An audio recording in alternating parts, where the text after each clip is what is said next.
Hey everyone, welcome back to another tutorial video here on my channel. Hope you guys are having a wonderful day. I'm having a fantastic day.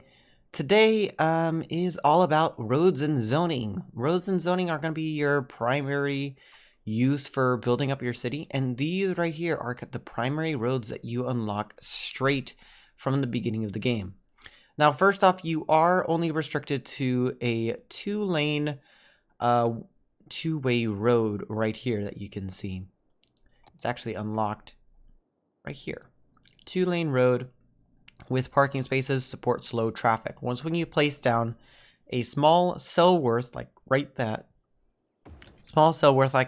you unlock the rest of your roads. So that's a pro tip right there.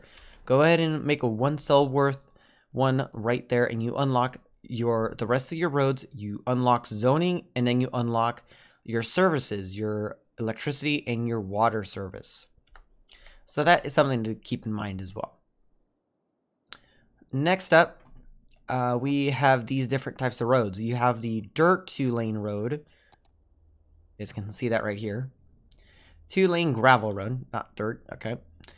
Suitable for service road, supports low traffic. So in retrospect, you can kind of keep an idea that this road right here is going to primarily be used for traffic going out to a low population or maybe even a low visited area, such as in like taking it out to your garbage plant. So that's something to keep in mind as well.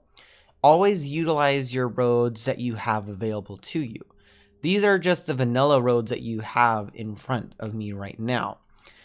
You have this road right here, which is a two-lane one-way road where it will only go in the one-way direction that you actually place it in. So if I were to place it like that, it'll actually go in that direction. You see that arrow right there. Placing it in the other way, we'll have it go in the opposite direction. Get rid of those. Then we have our 4-cell wide roads. So there's a difference between these roads, obviously, and these ones. You guys can kind of tell that already. The smaller roads will take up a 2-wide gap, whereas the larger roads will take up a 4-wide gap. So for medium roads, we only have the 4-lane road, which is pretty much an avenue in many regards, and it supports a medium amount of traffic. I primarily would use this road to go ahead and support a connection into the rest of our city. So bear that in mind. Then we have our 6-lane roads. So we have a 6-lane road and we have a 6-lane one-way road. These pretty much have the same premise as these roads right here, but obviously they have more lanes, therefore they can suit higher traffic. Now, traffic in this game is always hit or miss.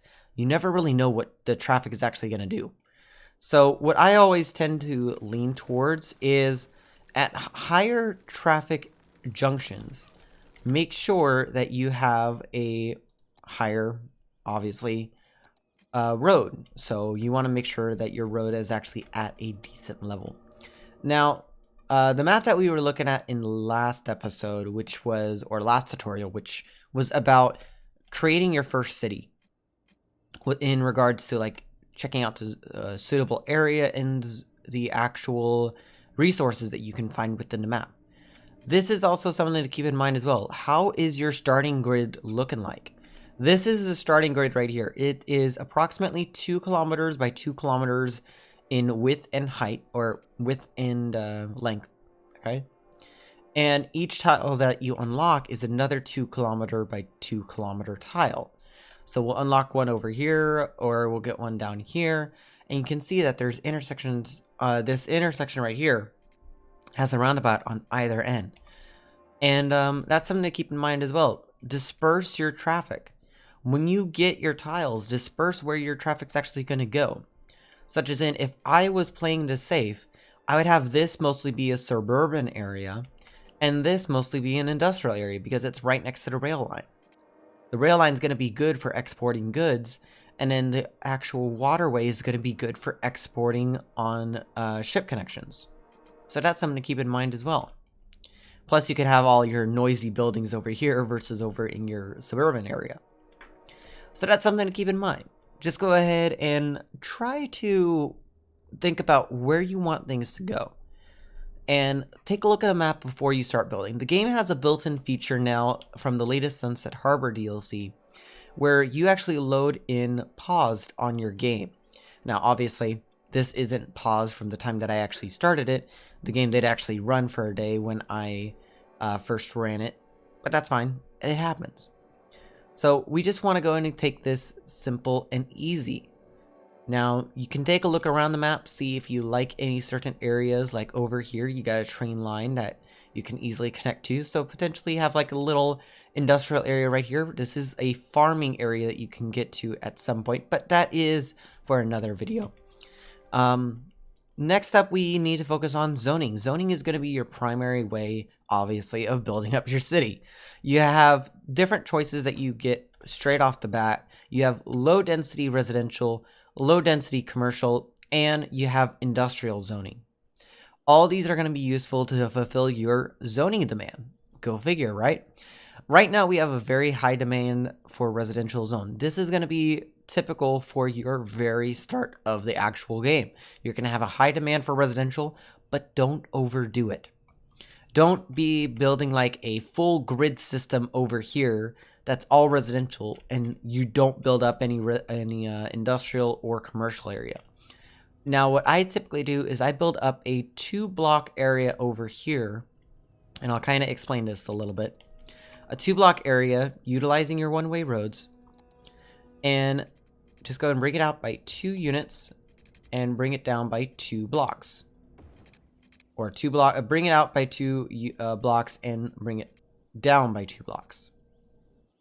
This will allow a good connection right there.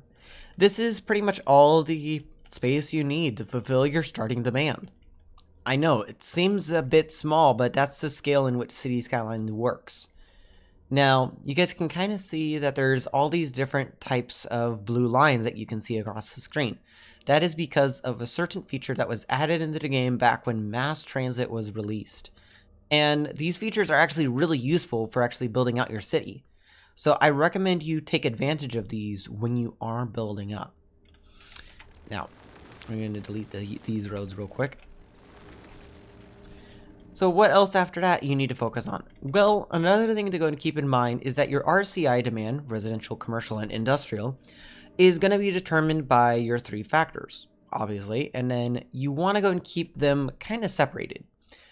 What I typically like to do is I like to keep the industrial area right off to my right side of the entrance from my highway. So from right here, I would plan out this road to be accessing the industrial area. And eventually that would be upgraded into an avenue. Then I would have the leftmost connection, which is the outbound connection right here, supporting our residential area. And then along the way, I would dot around a bit of commercial to go ahead and give a bit of buffer. Now, this highway right here acts like a buffer between your residential area and your industrial area. You don't want to be placing industrial next to your residential because your residents are going to get sick. You don't want your residents sick because that means they can't go to work, they can't make money, and therefore you don't make any money for your taxes. That seems reasonable to me.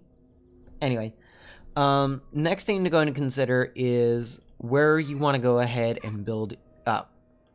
What I typically like to look at is I look at the actual layout of the land.